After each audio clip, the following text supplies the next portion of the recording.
I'm pregnant. The familiar voice rang in my ears, and I looked up. The clock on the wall was frozen at 8 in the evening. I glanced at my phone to confirm the time and realized I had been reborn back to the very moment my wife told me she was expecting. In my last life, those words were immediately followed by a divorce settlement. She told me the child belonged to Julian Vance. Caleb, let's get a divorce. The baby is Julian's. Here's the agreement. Look over the asset division. If you have nothing to add, just sign it. Or if you want alimony, you can ask for it. Today was our 5th anniversary. We were supposed to be celebrating at home. I hadn't even finished my dinner when she dropped the bomb. In my previous life, I had begged her not to leave. She told me Julian was her true love, and since she was carrying his child, the marriage had to end. I couldn't accept it. I'd said, "Have you forgotten your vows? You said your career was everything, that a baby would only get in the way." My words had incensed her. She snatched a heavy ceramic bowl from the table and smashed it against my head. It shattered across the floor, and I collapsed, my vision spinning. My head struck the jagged shards. One piece pierced deep into the base of my skull, and the world began to turn red. "You just don't listen, do you?" she had spat before walking out the door. She had only known Julian for a few months, yet he was her true love. What did that make me?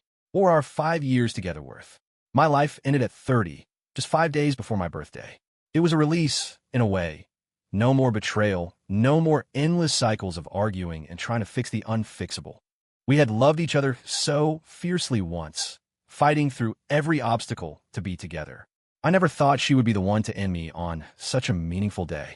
I took the divorce papers from her hand again. The house was a premarital purchase of mine. I don't want Mayfield Global, but I want 60% of the equity. Pay me the cash equivalent at market value. Our personal savings remain separate, and you'll pay me a $300 million settlement. She had cheated during the marriage. I could have fought to leave her with nothing. Perhaps it was a lingering shred of old affection, or perhaps I just wanted her out of my life as quickly as possible. She looked at me in shock. She had expected rage, shouting, maybe even a physical confrontation. She was prepared for a fight, not this eerie calm. "You're agreeing?" "Yes. Once the money hits my account, I'll hand over the signed papers." My voice remained steady, as if I were handling a mundane business transaction for someone else. Megan Long knit her brows, her eyes narrowing into slits. "You better be serious. Don't try any playing hard to get or psychological games. I won't fall for it. If you try to screw me over, I'll make you wish you were dead." I didn't bother looking at her. "I know. Just make the transfer as soon as possible. And for the record, the divorce is my decision. Don't go looking for trouble with Julian. This has nothing to do with him." Even now, she was protecting him. If I really wanted to destroy him, her protection wouldn't mean a thing. 5 years of marriage, and it ended with her cheating and leaving me to die on a floor covered in broken glass while she walked away without a backward glance. Fate had given me a second chance. Divorce? I was more eager for it than she was. I had no intention of letting her kill me again. Stop talking and just send the damn money. I picked up a pen and signed my name with slow, deliberate precision. As I finished, I let out a long, heavy breath. It's finally over, I thought. Megan stood there, visibly confused, before stepping aside to make several calls to arrange the funds. "The money will be in your account within 3 days. This was my fault, Caleb. I hope you can understand. Maybe we can still be friends." I looked at her, disgusted by her audacity. "Get out and clear your things within 24 hours. When the money clears, come back for the papers. I'll cooperate with the legal filing." She gave me a long, searching look before turning to head upstairs.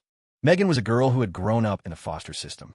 Before she met me, life hadn't been kind to her. She lived in a cramped apartment and spent her life on public transit. When I first met her, I felt sorry for her and helped her out. Eventually, I was drawn to her resilience and optimism.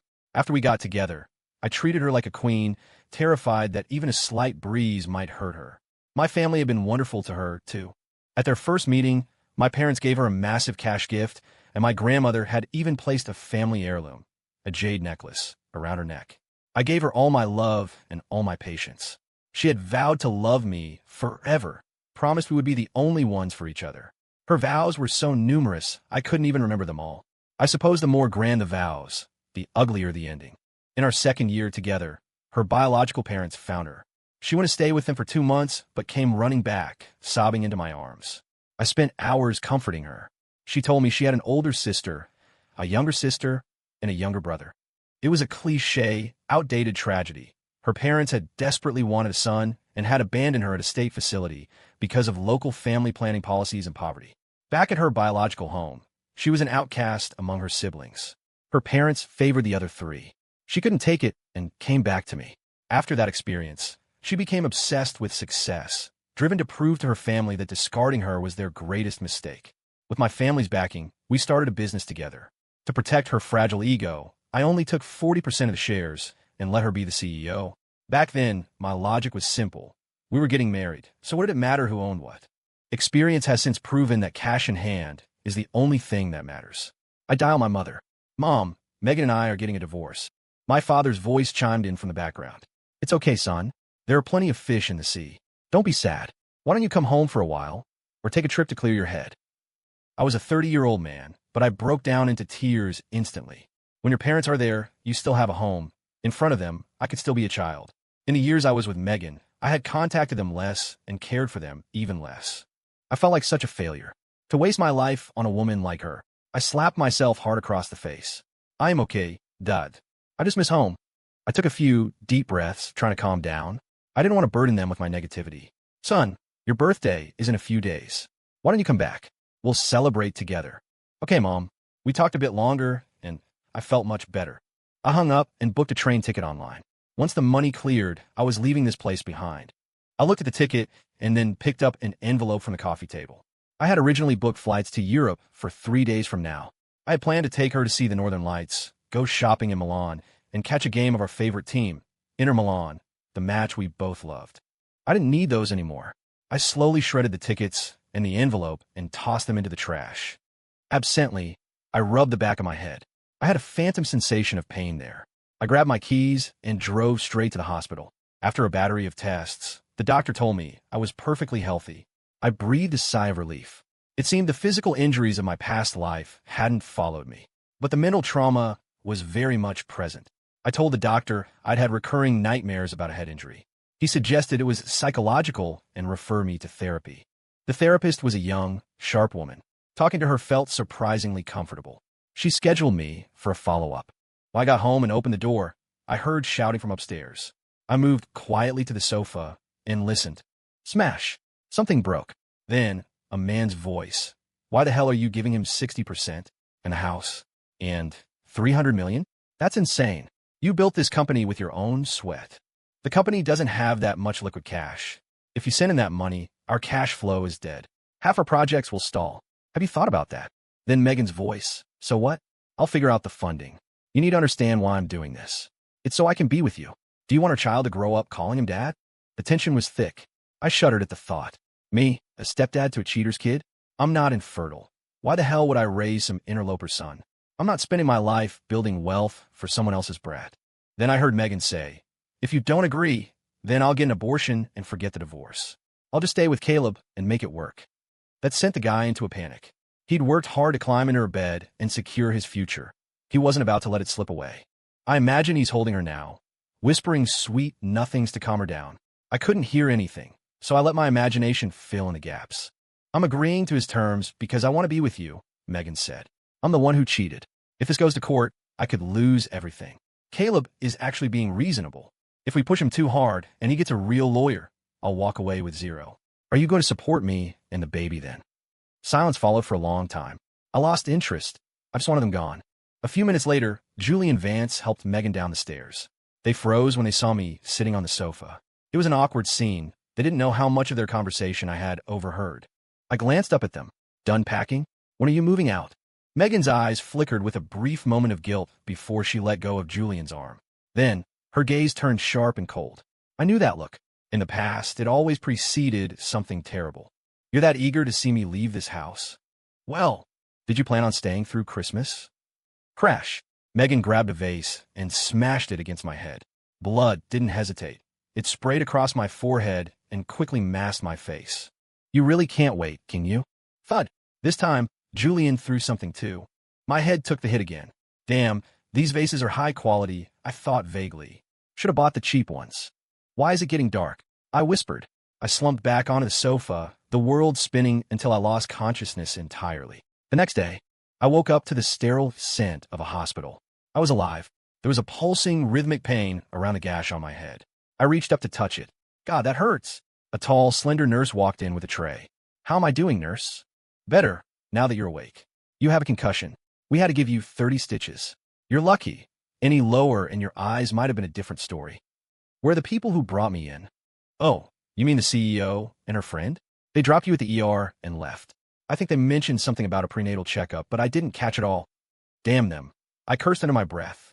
They just dumped me in a lobby? Then how'd I get to bed? Our staff, obviously. We aren't going to let someone bleed out in the lobby just because their family is trash. Ah, gentle, please. That hurts. The nurse pulled the inner gauze away from the wound, and the sting was sharp. She rolled her eyes at me. A big guy like you is afraid of a little pain? I'm human, aren't I? Once the dressing was changed, she turned back at the door. You might want to settle your bill or call someone to do it for you. Those two were something else. They leave me in a lobby and don't even pay the deposit. My phone vibrated in my pocket. I pulled it out to see a message from Julian. You're hard to kill, I'll give you that. But your luck won't last forever.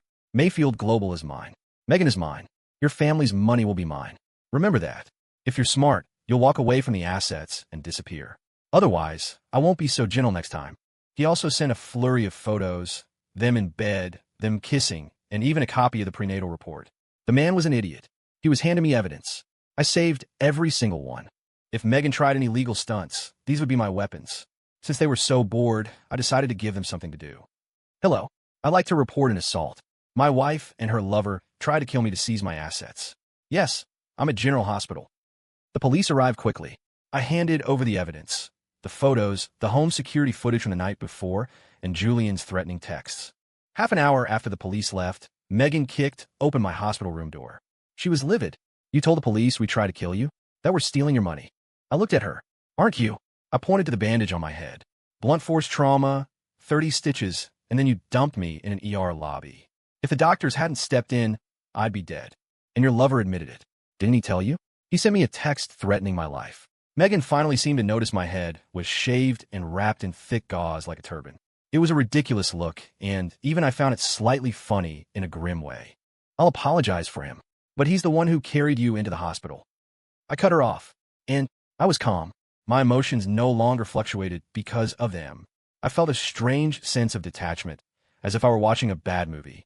Looking at them felt like an insult to my eyes. Megan, are you stupid or just blind? You two nearly killed me. Taking me to a hospital is the bare minimum. Honestly, you probably would have left me to die at home if you weren't cowards. Don't act like you're the hero here. Her face flushed deep red. The attackers have the balls to walk into the victim's room and play the victim. It's hilarious. You should be explaining yourselves to the cops, not telling me jokes. I'm not in a laughing mood. Tears began to stream down her face. Crocodile tears, I muttered. I'll give you another 10 million, she said, throwing a folder onto my bed. Just tell the police it was an accident, that you fell. The baby can't grow up with a father in prison. I didn't even look at the folder. 10 million is more than enough for a few stitches, she continued. Think about it. A few days in a bed for 10 million? You should be happy. The baby isn't mine. Why do I care about his father? I have my own father to think about. They nearly took my life, and they think 10 million settles the debt? I wasn't some saintly martyr. Besides, this wasn't the first time. Julian had accidentally put mango in Megan's birthday cake once, knowing I was severely allergic. I spent a week in the ICU. Another time, he accidentally tripped me into the lake. They wanted me dead. If I let this go, I'd never know peace. In my last life, I gave all my kindness to Megan and forgot to build a shield for myself. I wasn't making that mistake again. I'm not a martyr, Megan. My tolerance only makes you more dangerous. What would you choose if you were me? You love him? That's your business. Your kid has nothing to do with me. Now leave. Get out of my house. Tomorrow is the deadline for the money. Since the love was dead, let's just move the money and go our separate ways. Julian, that gold digger, was so obsessed with the scraps of my wealth even after I stepped aside. Megan left, defeated. Once she was gone, I called Serena Sterling. She picked up on the second ring. Caleb, what does the prodigal son want with me? Serena was a powerhouse, cold, brilliant, and untouchable. But with me, she always had a playful, teasing edge. We grew up as neighbors. When we were kids, we played house, and she insisted she'd marry me one day. Our families used to joke about it constantly until I fell for Megan. After the wedding, Megan's jealousy meant I had to cut ties with Serena. Serena had a deep family background and was a shark in the business world. She had once told me, Megan isn't the one for you. I had fought with her over it, defending my wife. She was right. I was the blind one. I'm getting a divorce. There was a long silence on the other end. Then, Serena's voice came back, urgent. What happened? Did she screw you over? She cheated. She's pregnant with the other guy's kid. I felt like crying. I couldn't tell my parents this yet, but I could tell Serena. It felt like we were kids again, sharing secrets. How do you want to play this? She asked. She knew me better than anyone. If the money isn't in my account by tomorrow, I'm taking my 60% equity. If you're interested, I'll sell it to you. If she refuses to give me the cash or the shares, I'll sue for everything. I'd rather not. It's slow, but I'll do it. Serena's melodic laugh rang through the phone. We talked for a long time. I was in the hospital for a week. Megan never came back, and I didn't remind her about the money. I was prepared for a war. After I was discharged, I went home to pack the last of my things and listed the house for sale. I instructed my lawyer to handle all my assets and draw up a will. Having died once, I knew exactly how dangerous those two lunatics could be. Once the divorce and asset division were handled, I planned to leave Chicago and head back to my hometown. My trunk was full of gifts for my parents. I pulled the car out of the garage and onto the main road.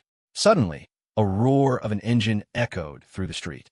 A Ford Raptor sped toward me, its high-intensity LED light bar blinding me. Crash! The airbags exploded. My car was sent airborne, flipping several times before slamming into the pavement. The impact was violent. I was coughing up blood, pinned upside down in the wreckage, my life fading. It's you. I managed to wheeze. Yeah, it's me, Julian Vance said, crouching outside the shattered window with a triumphant smirk. Just die already. Once you're gone, Megan is mine, and the money is mine. You should have just walked away clean. Why did you have to ask for so much? Cough. This is murder. Haha, so what? It'll look like a tragic accident. Megan will sign a waiver, and I'll be fine. You were in my way, Caleb. Who else was going to die? I'm feeling so good today. He actually started whistling as he walked away. I was filled with a burning rage. In my last life, I died at Megan's hand. Was I really going to die at Julian's in this one? I couldn't accept it. My vengeance wasn't complete. I felt my eyes closing as darkness rushed in. The next day, I smelled the hospital again. I opened my eyes to see a private room. God was on my side. I was alive. Megan and Julian, your time is coming. Caleb, you're awake. Megan was sitting by the bed, looking concerned. It made me sick. Her face was pale. She'd clearly been there all night. Don't play the saint, I rasped. You know exactly who did this. She looked away. I was leaving. I whispered, tears of frustration leaking out. I gave you what you wanted. Why couldn't you just let me go? Do you really need me dead to be happy? I am sorry. Sorry doesn't fix a murder attempt. You have everything now. Why can't you just let me live? Bring him in, she said to the door. The door opened. Julian walked in, followed by two men in suits. Megan. Julian was clearly intimidated by her. Without his cocky bravado, he looked like the small man he truly was. Slap. Megan struck him across the face. Apologize. Julian's eyes went wide. Megan, you want me to apologize to him? We're a family. Why are you doing this? You've been by his side all night. Isn't that enough? He was turning red, losing control. It was a pathetic performance. You've got my kid in your belly, and you're still obsessed with him? Are you ever going to let him go? You went too far, Megan said coldly. You almost killed him. That's a felony. Now apologize. She wasn't looking for a real apology. She was trying to mitigate the legal fallout for him. Julian wasn't smart enough to see that. I sat there in silence, watching them bicker. My head was throbbing. Julian huffed. Was it me who went too far? Caleb is the greedy one. He's held on to you for years and won't let go. You should have left with nothing. Mayfield Global is yours. He's stealing my money. The irony was staggering. Without me, Megan would still be a foster kid working a dead-end job. I'm not apologizing, Julian spat. Megan went quiet, perhaps out of lingering affection or weakness. I just looked at them. Done? Because I'm tired. Megan, I'm going to be very clear. I'm not a saint. My patience is gone. If you don't settle the money, I'll take the shares and sell them to the highest bidder. I'll burn your reputation to the ground. The cheating, the murder attempt, all of it. How will the Mayfield brand look then? I stared her down. I built 2/3 of that company. Julian thinks I'm a parasite. I'm the one who funded the startup. I'm the one who closed the deals while I was half drunk at corporate dinners. I gave you every chance to be civil, and you gave me a Ford Raptor to the face. Give me the money and let me go. And keep your dog on a leash. But for this, there has to be a price. Megan sat in silence for a moment, then dialed her phone. Bring them in. 2 bodyguards entered. Break his leg, Megan ordered, pointing at Julian. Megan, no, you can't do this. I love you. Crack. The bodyguards didn't hesitate. Julian's scream echoed down the hallway. Are you satisfied now? Megan asked, her voice trembling. I laughed, a dry, bitter sound. Satisfied? This is just interest, Megan. She left to check on Julian in the ER. I stayed in the hospital for another month. My lawyer informed me that my assets were liquidated, and we had the dashcam footage and the security tapes from the crash. I told him to hold on to them. They were my leverage. I called Serena. I told her I wanted to come stay near her for a while. But as I was getting into a taxi after being discharged, I was jumped. Everything went black. When I woke up, I was hanging upside down by my feet from a bridge. Below was a rushing river. Julian was standing right there. Megan arrived with a team of people carrying briefcases. It was a kidnapping setup.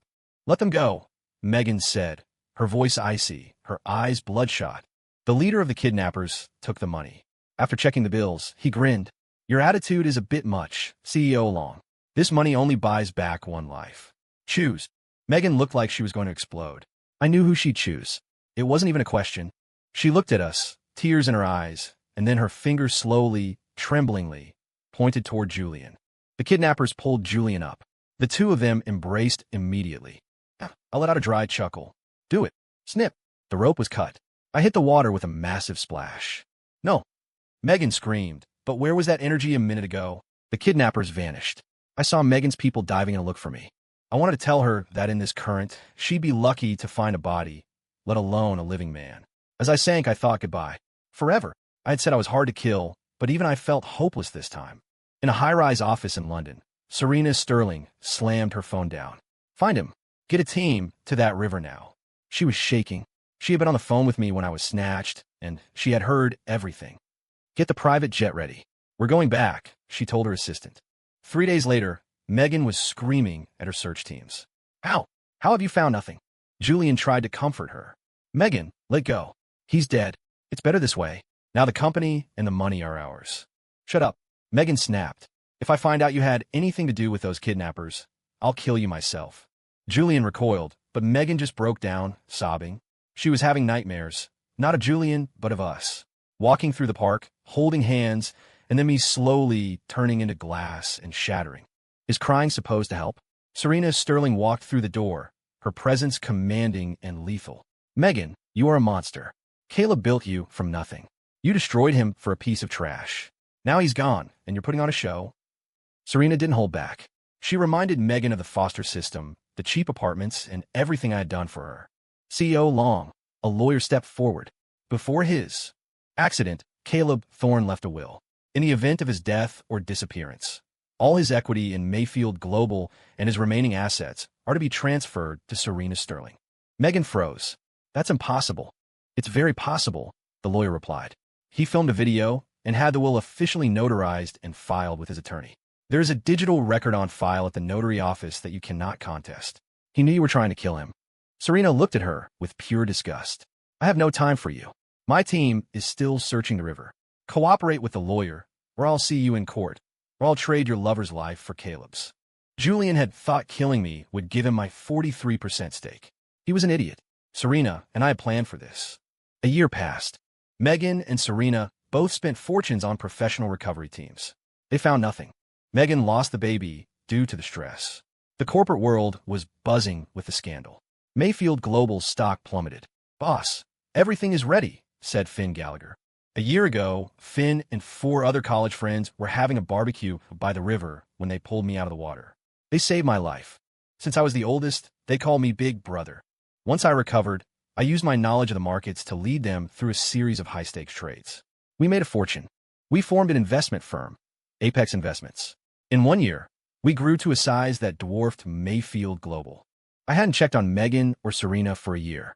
I had suffered temporary amnesia after the rescue, and by the time my memory returned, I had a new identity, Caleb Thorne. A pun on my old name, but with a sharper edge. We stood across the street from Mayfield Global. I remembered Megan's old vows. I'll love you forever, Caleb. What a joke. Big Brother, Aaron Lee, is throwing a gala for his firm.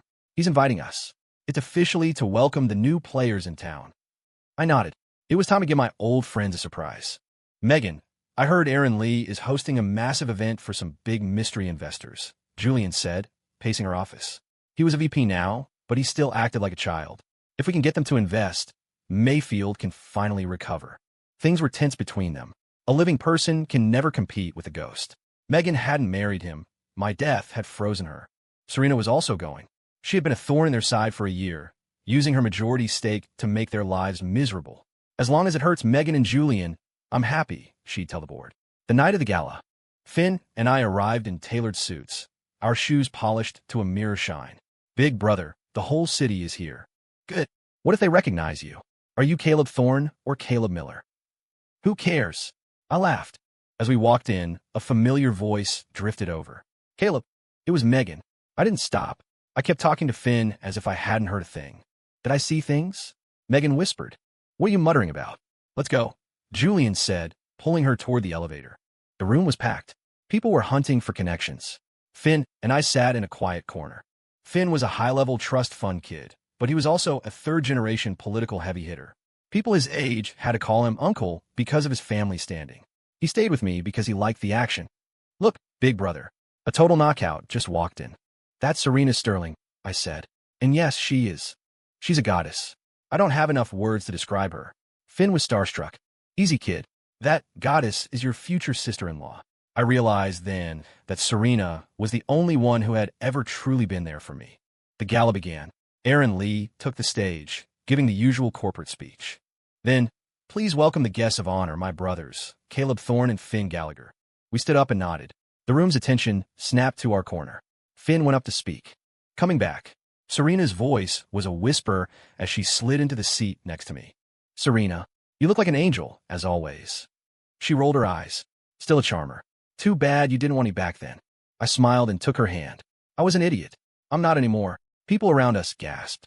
The Ice Queen of Chicago was acting like a schoolgirl around a man they didn't recognize. I felt the eyes of the room on us. I tilted her chin up. Busy later? She turned bright red and practically dragged me out of the room. The crowd erupted in whispers. Megan had seen us. She had suspected it was me downstairs, but hearing the name Caleb Thorne made her doubt it. But seeing the way Serena acted, she knew. That was her Caleb. Megan, where are you going? Julian called out, but she was already at the door. The next morning, I was in Serena's apartment. You're a dog, she muttered, pinching my arm. You said it was your first time in a year. Did you have to be so intense? Ow, ow. Hey, I was making up for lost time. I was exhausted. We stayed in bed until noon. That afternoon, I got a call from an unknown number. Caleb Miller? I have Serena Sterling. If you want her to live, bring 20 million to the old Southside Foundry in 2 hours. He said both doplights. Fiend. Serena's been snatched. 20 million. Southside Foundry. I think it's Julian. Get the guys. I didn't wait. I grabbed my gear, black tactical clothes, a mask, and a few tools I'd learned to use during my year away. I drove like a madman. The foundry was a ruin. I saw 2 lookouts at the front. I slipped past them, entering through a gap in the rear wall. These weren't professionals. They were low-level thugs. There were about 20 of them on the ground floor. I hid in a pile of scrap and watched. A door opened, and Julian Vance walked out, shaking hands with a guy in a heavy gold chain. I knew it. I pulled the pin on a flashbang and tossed it into the center of the group. Boom! The room went white. I didn't wait. I moved through the smoke, my movements precise. I wasn't the soft businessman anymore. During my year away, Finn's family had helped me disappear into a private security training program. I had spent months training with former special forces. I had even done a stint as a consultant in some very dangerous parts of the world to earn my keep. I moved like a shadow, neutralizing thugs before they even saw me. Over there, someone shouted. Gunfire erupted. I dove behind a massive piece of industrial machinery. Ping, ping. Bullets sparked off the steel. I threw my last flashbang. CRRR-ACK. The screams began. While they were blind, I moved in with a combat knife. It was over in seconds. I left the leader and his 3 personal guard alive, but with bullet wounds in their legs, so they couldn't run. I ran to the second floor. Serena. She was tied to a pillar. Caleb, are you okay? I'm Fine. Let's get you out of here. As we reached the ground floor, a Ford Raptor smashed through the foundry doors. I raised my weapon, but Finn's voice came over the speaker. Big brother, it's us. You're late, I yelled. The leader of the thugs was groaning on the floor. You can't do this. It's illegal. Finn stepped out of the truck and kicked the man. Illegal? You kidnapped my sister-in-law. You had guns. This isn't a crime scene. It's self-defense. And besides, who's going to tell on us? The thug pointed at Julian's retreating car. It was Julian Vance. He gave me 10 million to kill him and snatch her. I looked at Finn. Handle the cleanup. I'm taking Serena home. Back at the apartment, Serena insisted on checking me for injuries. Once she was sure I was okay, she leaned against me. Caleb, you've changed. You used to be so gentle. Where did you learn to do all that? I had some good teachers, I said, and I had a lot of reasons to get strong. I didn't tell her the full extent of it, the undercover work, the border skirmishes. It was a life I wanted to leave behind. Meanwhile, Julian was losing his mind at his office. Idiots. All of them. He started packing a bag. Get the car. We're going to the border. Now, he knew he was dead if he stayed. But I was already a step ahead. I called a contact I'd made during my time abroad, a local power player named Commander Naywin. Naywin, I have a friend heading your way. Pick him up for me. I'll be there shortly to settle the bill. Ha. Consider it done, brother. 3 days later, I was in a humid jungle compound. Julian was pulled out of a cellar, smelling like a sewer and covered in bruises. Julian, remember me? I asked, smiling. Caleb, you're a monster. Welcome to the real world, Julian. You thought you could play with the big boys in Chicago? This is where the real games happen. I had my friends Chase and Jade with me. Chase was a former ranger, and Jade was a genius at intelligence gathering. They had followed me to make sure I didn't get myself killed. We have a lot to talk about, Julian. Like how you've been selling Mayfield's proprietary tech to foreign competitors. That's not just corporate theft. That's a federal crime. We brought Julian back to the States under private escort. While he was being processed, Jade and Chase dug into Megan's files. The results were shocking. Julian hadn't just been a cheater. He was a corporate spy. He had been funneling Mayfield's assets into offshore accounts and selling trade secrets. There was no evidence Megan knew about the espionage, but she was definitely guilty of embezzlement to fund Julian's lifestyle. When the FBI moved in, Julian folded like a lawn chair. Megan was arrested at her villa. In the courtroom, Julian looked like a ghost as the charges were read. Megan, however, managed to avoid the treason charges. She was ordered to pay back the embezzled funds within 60 days. After the sentencing, she found me in the hallway. I know it's you. I know you're Caleb. And I asked, are you going to smash another vase over my head? She flushed. For the next week, she tried everything. She sent flowers. She sent food. She waited outside my office. I ignored it all. Finally, her assistant, Lily, managed to get a word with me. Mr. Thorne, Megan is in a bad way. Ever since you went into the river, she's been a wreck. She lost the baby. She regrets everything. So, I asked, I'm not her husband. Caleb Miller died in that river. I'm a different man now. Lily wouldn't stop. She screams your name in her sleep. She says she's sorry. She realized too late that she never loved Julian. Lily, tell her go back to work. Serena is tired of running her company for her. Megan didn't stop. She sat outside my office for 24 hours straight. She eventually collapsed and was taken to the hospital. Serena called me. Just go talk to her, Caleb. End it so we can move on with our lives. I went to the hospital. Megan looked like a shadow of herself. Why are you here? I asked. She didn't speak for a long time. Then she started crying. I had a dream. In a dream, I killed you. I hit you with a bowl, and you bled out on the floor. It felt so real.